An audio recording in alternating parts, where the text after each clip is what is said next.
What's happening out there? KC24 Facebook followers, Cameron Worrell, the Bulldog radio analyst, and Scott Bemis here. We're going to do something different tonight, Cam. Yeah, introducing a new segment here on Facebook only, on the KC24 Facebook page, Bulldog Football Extra. Yeah, that's what we're calling it. We're going to talk about the Bulldog game Saturday against Toledo. We're going to look at the 10 game-changing plays, as I called it, from that Toledo game.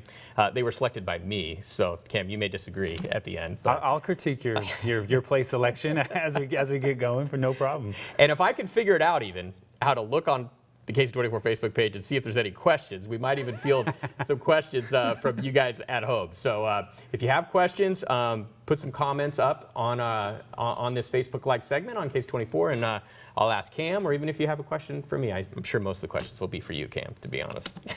You never know. I just shared it on Facebook, so hopefully we get some people jumping in. What was the most impressive thing you saw on Saturday from Fresno State?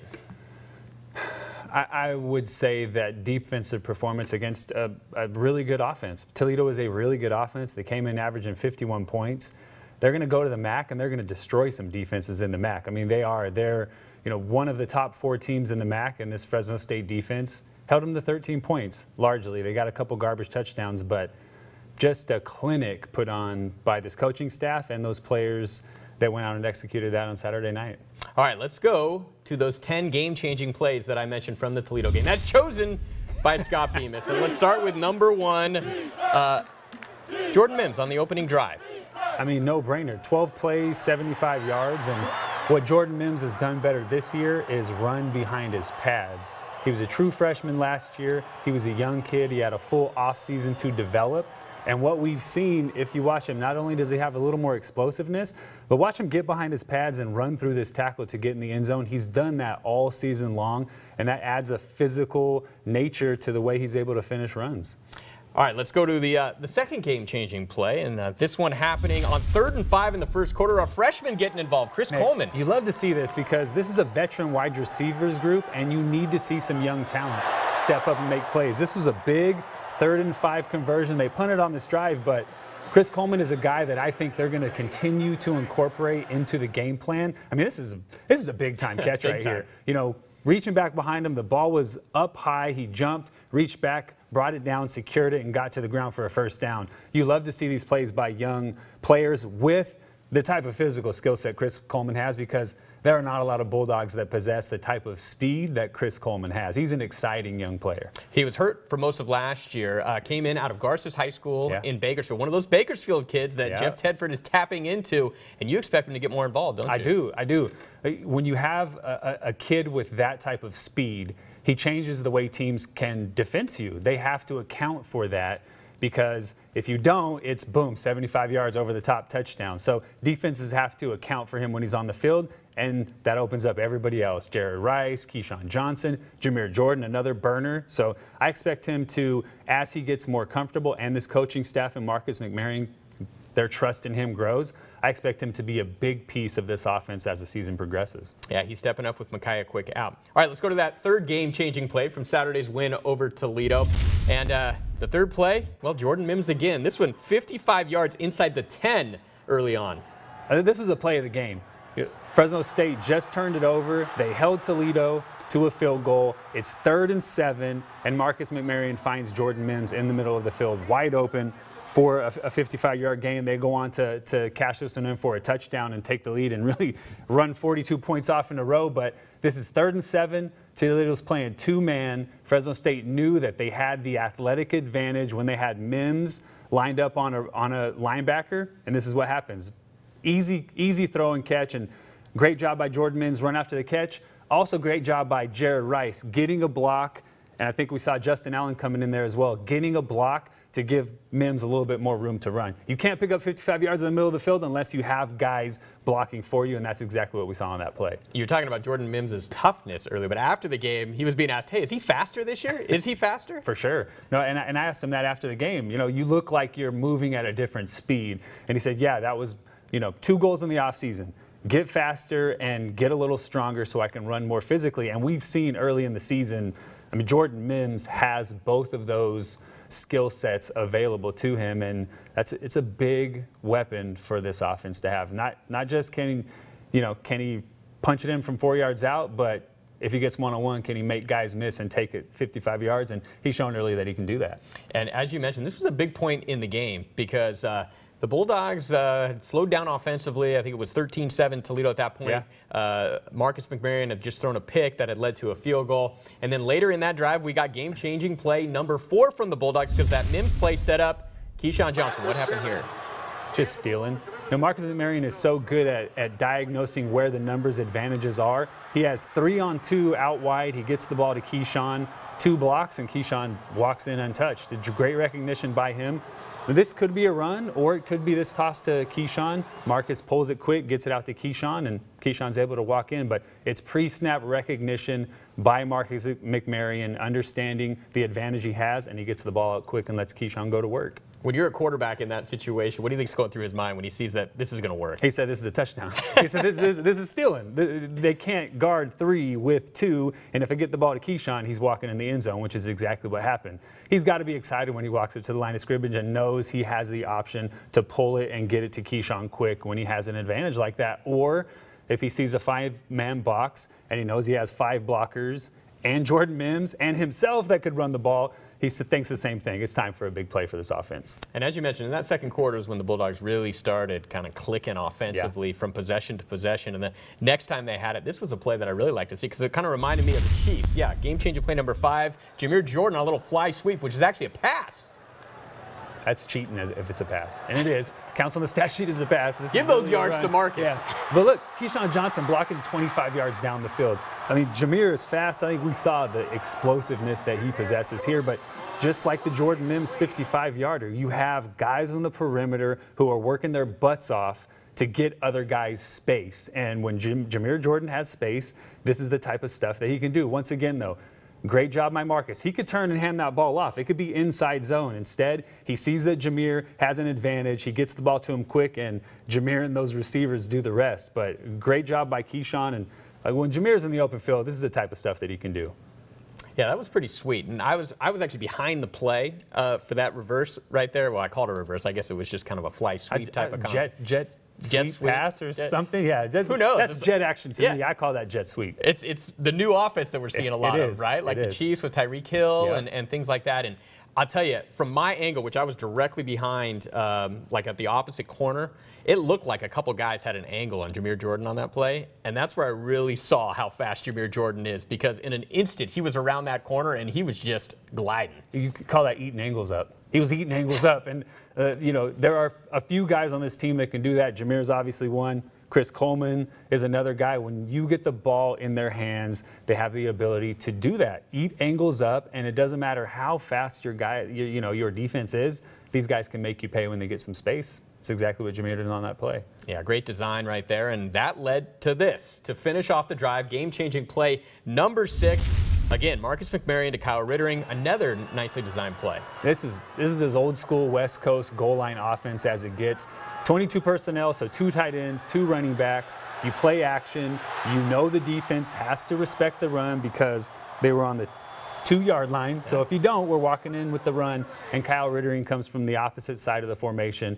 Once again, Marcus, great job selling the run fake, and as soon as he turns, he gets his eyes up. He sees Kyle Rittering running free, and he knows, okay, let me set my feet and deliver an accurate football because this is wide open, and all I have to do is deliver, and Kyle Rittering will catch us. I love seeing Kyle Rittering incorporated into the offense because he is a ferocious blocker. He is big in the run game, and I love to see guys who work their butts off unselfishly like he does get rewarded with touchdowns like that. And, hey, 2 games in a row, Kyle Rittering, a blocking tight end, has caught touchdowns for this offense. And it seems like there's a lot of guys who are getting involved. They're really spreading it around, and I'm sure that's great for team chemistry when a bunch of different guys are catching the football, a bunch of different guys are scoring.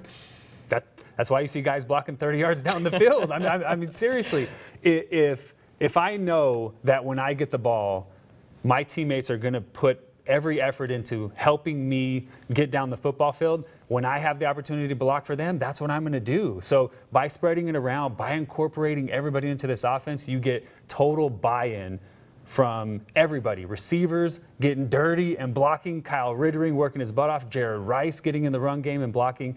You have everybody bought in to the big picture because they know if I do my job, eventually I'm going to get rewarded with a big play, and that's exactly what we've seen early in the season. This offense is tough to defend because they have so many weapons, and they've found unique ways to incorporate those weapons in ways that you wouldn't imagine, like Kyle Rittering catching a little pop pass against UCLA. You don't game plan for that, and you're able to just create easy opportunities for your offense. Yeah, they got a bunch of tight ends who can catch the football on Yeah, this Cam team. Sutton had a big play. catch. He almost made it into game-changing plays. Yeah, almost. yeah, that was a good. I mean, this is a 6'6" kid, 230, extremely athletic but raw, and we saw him with a big catch over the middle, take a hit, hold on. Just like Chris Coleman, I think you're going to see Cam Sutton involved a little bit more in the passing game every week until he's going to be a big piece of it towards the end of the season.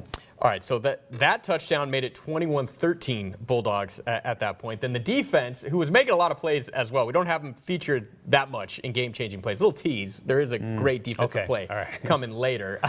But the defense was getting 3 and outs. They got another 3 and out after that Rittering TD. And on the first play of the next drive, Cam, again, Marcus using his eyes for game-changing play number 7. Same thing. You know, they ran this exact formation a few times where Jameer Jordan or Keyshawn Johnson had a cut split, so he was tied to the formation. Jordan Mims, the running back, was offset to one side of Marcus McMaryion, and they simply ran the receiver in, picked the linebacker, and let the running back run scot-free down the sideline. Usually a defense adjusts to that. You make some sort of check where you will pass that off or you will zone it. Toledo didn't do that. Fresno State went back to the well, and the result was a 47-yard touchdown to Jordan Mims. He did show some speed right here. He was running free, but to take it 47 against some guys who can run in the secondary, a great job by Jordan finishing that one with a touchdown. Was he just split out wide and Toledo just didn't recognize it there? Is that what happened?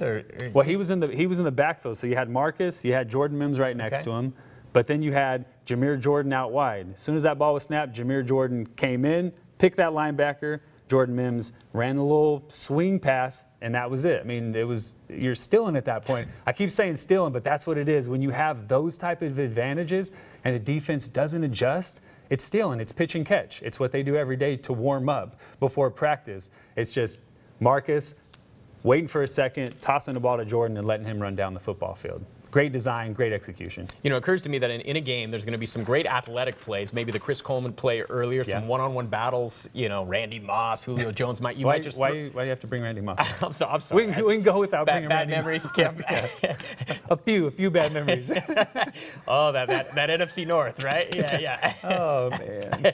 But you know, you see some individual plays from time to time. Just great individual plays. There's really nothing the defense can do at that point. But you need some plays during the course of a game like that one right there, which is the scheme alone gets some easy yardage and a touchdown. And that's what this offense is. So really both sides of the ball, but specifically offensively, they're able to adjust to how they are being defended and create opportunities for easy plays like that. I mean, you have guys who can beat one-on-one coverage, or you have a running back who breaks a few tackles and can make a big play. But when you can scheme easy yards because of what you've seen during the game, like I said, now the offense is a little bit easier. Now I can get some easy yards. I don't have a lot of pressure on my quarterback or my running game. I can pick up those chunk plays because of what we've seen and how we can adjust to that. And this coaching staff, I mean, the one play in the Mountain West Championship game against Boise last year, the one Cedric Wilson pass where they created a formation adjustment by Fresno State defensively and were able to isolate Cedric Wilson one-on-one with a backside corner who's not used to playing in that position, was the one time I've seen this defense out-schemed. Otherwise, both sides of the ball, unless you're talking about Washington or Alabama, this coaching staff is going to have the advantage in every game that they go into, and you'll see these easy type of plays because of the way they're able to scheme within a game. It's extremely impressive stuff that they do. All right, so they had a 28-13, I believe, lead at the half. They actually missed an opportunity to score right before the half as well. We won't touch on that because these are the game-changing plays in the Bulldogs' direction. And to start the third quarter, they get the ball, and immediately they go back to the air. And again, once again, a receiver running wide open on our number 8 game-changing play. Keyshawn getting involved this time. Over the middle from Marcus. coming out of half, you knew you wanted to be aggressive and put a little bit more distance between you and Toledo, and they were having some success running the ball. They get a one-on-one matchup with the play action. The safety gets sucked up, and this is just an athlete making a play. This is one-on-one coverage. You go and beat the cornerback across from you. Marcus does a good job selling that play action fake, getting that suck up by the linebackers and that free safety, and he's able to deliver an accurate football to Keyshawn. This is what Keyshawn Johnson can do. When you need a play, when it's tight one-on-one coverage, he can go and win, and that's what we saw on this play coming out of the third quarter. How good is Keyshawn Johnson? He's the #1 receiver. He's working his way up the all-time reception leader list, receiving yards leader list at Fresno State. I mean, Devontae Adams, Bernard Berrien, Henry Ellard. There are some, Rodney Wright. There are exceptional names, NFL players who played for a long time on that list, and Keyshawn is working his way up there. So, Keyshawn's a guy who's going to get an opportunity to play on Sundays, and if he continues to improve this season, I think he'll probably be a guy that slides into the NFL draft. And that set up later on the drive, our game-changing play number 9 from the Toledo game. Keyshawn Johnson again. This was pretty. This was nice. This was same thing. When they're in the red zone, especially this tight red zone area, Marcus trusts Keyshawn. He trusts that if he puts a ball up and only gives Keyshawn an opportunity to make a play, more times than not, Keyshawn's going to come down with that when this is ball's put right on the spot, allows Keyshawn to go up over the top of the defender. No risk for this to be an interception, like we saw Derek Carr throw a couple weeks ago in Miami, or maybe that was just this last Sunday. No, they beat the Browns this last Sunday. They beat the Browns. They got to win. Ago. But no chance for this to get picked off. He lets Keyshawn go up and make a play, and Keyshawn, the one thing he can do, he does remind me of Devontae in the way that he can go up and high point the ball and make those 50-50 catches. He's extremely good at doing that. Yeah, and like you said, he may be the one guy, if it's 3rd and 9 and you don't really have a scheme that's going to work on that play, you could always throw it up to Keyshawn. He might come down with it. Yeah, if you have him one-on-one, say, Keyshawn, get open. More times than not, Keyshawn's going to get open. You need to be able to scheme easy plays. You also need a guy, when it's crunch time, like we saw him do against Minnesota, go beat one-on-one coverage. We're going to get you the football. Just go get open. And that's what Keyshawn Johnson adds to this offense. Is that the actual play call? Keyshawn, get open? Keyshawn, get open, yeah. It's Keyshawn, get open and run this route, or depending on the coverage, adjust to this. But, I mean, that's it. You say, hey, we're going to you because we need a play. One-on-one situation, go make a play. But no, Marcus knows and Keyshawn knows what route they're supposed to run in that situation, but that's it. It comes down to go beat this one-on-one coverage. All right, now I mentioned the defense earlier. Tease the defense. We're going to have a defensive game-changing play in here. I want to get a few more in there maybe, as we go forward with this segment, because I'm liking this segment. I think this is cool. I'm enjoying listening to you, Cam. Number 10, Michael Walker. Yeah, the defensive end scoring here. How cool is this? He was pumped after the game. Even, we had a discussion about his haircut, but this is what Fresno State's, this is what they did all night with the defensive front. They send a lot of twists and stunts to create pressure. Well, this is Michael Walker coming late on a twist and recognizing that he's not going to get home, so I'm going to hold off the rush and I'm going to try to get my hand up and make a play on the football that way. Is exactly what he does. You can see him coming late on this twist around the formation, sees the ball thrown, gets his hands up, and this is just an athletic play. Tips it to himself and is able to outrun everybody, including the quarterback, because if you get tackled by the quarterback on this, you're never going to hear the end of that one. If you don't score because the quarterback gets you, unless he's Cam Newton or Michael Vick, you're in trouble when film comes around the next day. But good job by him getting the hand up, recognizing that he wasn't going to get home. Let me get my hand up and make a play on the football, and then catching it and getting to the house. That was big time. I love those type of plays. You know that. I'm a defensive guy. I love seeing defensive players make plays, especially big guys who don't normally get their hands on the football and make something like that happen. He looked like a running back when he was out there. I mean, maybe get this guy in on offense a little bit. He's a good athlete. We saw him early. He came from Azusa Pacific, had to sit out last year. End, right? Yeah, so they don't have enough tight ends. Let's put Michael Walker in a tight end as well. But you can see him growing in his comfort level playing Division I football. And what Fresno State has done now with him, he's so versatile. He doesn't just line up as a defensive end, but they stand him up in the middle on passing situations and let him kind of pick and choose where he can rush. They run some twists and some stunts to get him free. He's the type of athlete that is big and physical and athletic enough to do that. That adds a big-time dimension to what you can do in passing situations. And if you can do things like that, recognize I'm not getting home, get my hands up, and pick footballs off. I mean, we're talking about a big-time piece of this defense moving forward. He said afterwards in the postgame, and I think I heard him saying it with you too, in addition to the hard-hitting question you asked him about his hair. Oh, yeah. Of course. He said when the ball hit his hands, he almost didn't know what to do for a second. Yeah. Have you ever been in a situation like that as a defensive player where you're just not really expecting the ball and then suddenly you have it and you're running? Yeah, actually against Utah State, when I was here at Fresno State, I made a break on a ball, and I thought the ball hit the ground. It ended up in my hands, and I thought, I think this is incomplete, but I'm going to run anyway, make them blow it incomplete. Well, they didn't. It was actually a pick, and I took about 5 steps, and I was about to get tackled, and I pitched it to Juan Bautista, who's a doctor here in Fresno now, and he took it another 25 yards or so. So that was one play. Didn't think it was a pick, but I said, I'm going to run and see what happens, and, I mean, ended up with a pick on the stat sheet and pitched it to my boy Juan Bautista, and he almost scored. I don't remember who tackled him. I don't think it was the quarterback, but he did a good job. I bet did a better job than I would have. You can't even feel your muscles at that point because it's just the adrenaline pump that you get from a play like that from Michael Walker, and you hear the crowd go nuts. Yeah, you're on autopilot. I had a pick 6 against Nevada my senior year where I cheated from the backside, and I mean, it was pretty easy. The quarterback threw it right to me, took it down the sideline, but you're on autopilot. All you're trying to do is run. You're not thinking about cuts. You're not thinking about anything. Just run and try to get to the end zone. Was lucky enough to do it a few times. I got tackled. Wasn't going to let that happen. But, yeah, it's autopilot. It's pretty cool for a defensive guy. I got a 15-yard penalty, too. I felt I deserved it because I was a defensive guy scoring a touchdown. It's cool as a defensive guy to have the ball in your hands with 40,000 people going crazy when you're not used to that. And I know Michael Walker felt the same thing. All right, let's look ahead then to next week. Let's throw up that full screen up on the board here, showing a little information about the Nevada Wolfpack. That's the Bulldogs' opponent this week. Of course, a regional rival, Nevada. As you can see, the Pack 3-2 overall after going 3-9 a year ago. Got a big win at Air Force to open Mountain West play, so they're 1-0 in the Mountain West Conference. You see their offense there. You know what's interesting to me about that is they're averaging over 38 points per game. And that's only 6th in the Mountain West. That just shows you how many points are being scored in this conference.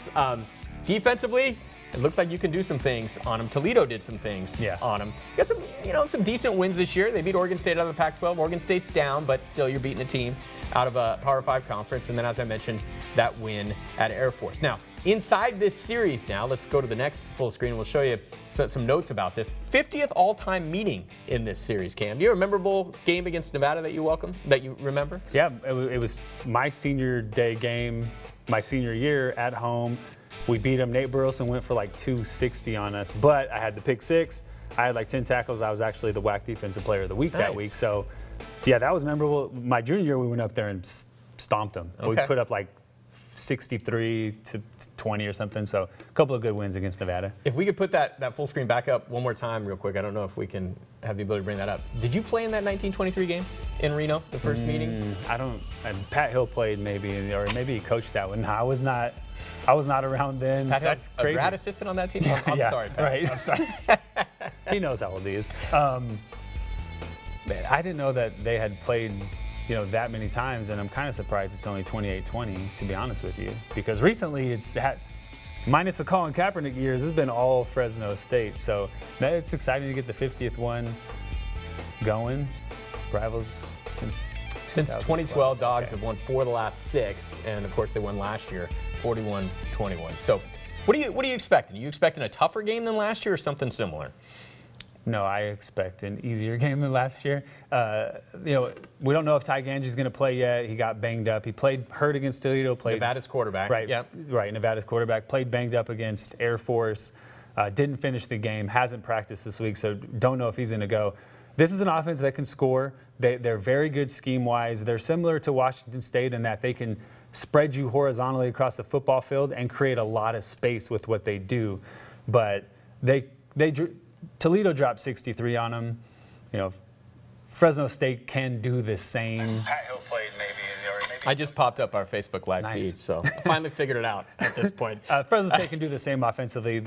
this offense can score. They put up 21 points last year against a defense, and there was a stretch where this defense didn't give up anything close to that. So they proved that they can move the ball, but they can't play defense good enough to slow down this Fresno State offense. Like I said, Toledo dropped 63 on them. Fresno State, if they wanted to, could probably drop 80 on this Nevada defense. 80? They could drop 80. They're not going to. They could if they wanted to.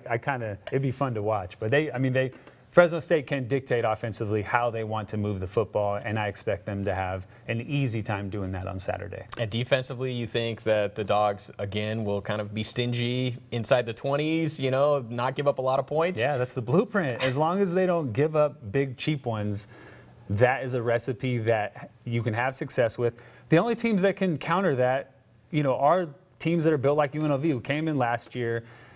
They were able to run the football, they were able to stay patient, and they were able to have success in the short to intermediate passing game. If you don't have those elements in your offense, it's extremely difficult to score touchdowns against this Fresno State defense. You can move the ball, you can get in field goal range, but when that field compresses, if you don't have those elements in your offense, you don't have enough space to do anything else. And that's when this defense gets off the field and forces a field goal or turn you over, because they do get more aggressive when that field is condensed because you don't have as much space to defend. So they're really tough to score on for those reasons, and I don't think Nevada has. They don't have that built into what they do, and they don't do it good enough to be able to put up enough points. You have to score 30 plus to beat this Fresno State team. I don't think any Mountain West team can do it against this defense, Nevada included. Okay, all right. Well, I think that's going to do it, because I did figure out how to finally pop up the Facebook live feed, I guess we should have. Which is cool. A lot of people are commenting, which is awesome to see. Again, if you have any questions, feel free to fire away too. We will. We'll try to address that maybe as we go forward in the weeks to come. I think we're going to do this on either Monday or Tuesday nights at 9 p.m. each week on the KC24 Facebook page. Cam's schedule permitting. He's over here almost 5 days a week now. So I still don't have a key. I've been coming here for like 8 years. I still have to wait at the back door. Scott, I'm at the back door. Can you let me in? People walking by like, why is this guy hanging out outside? Like, I know Scott Bemis. He's coming to get me. I promise I'm not just hanging out.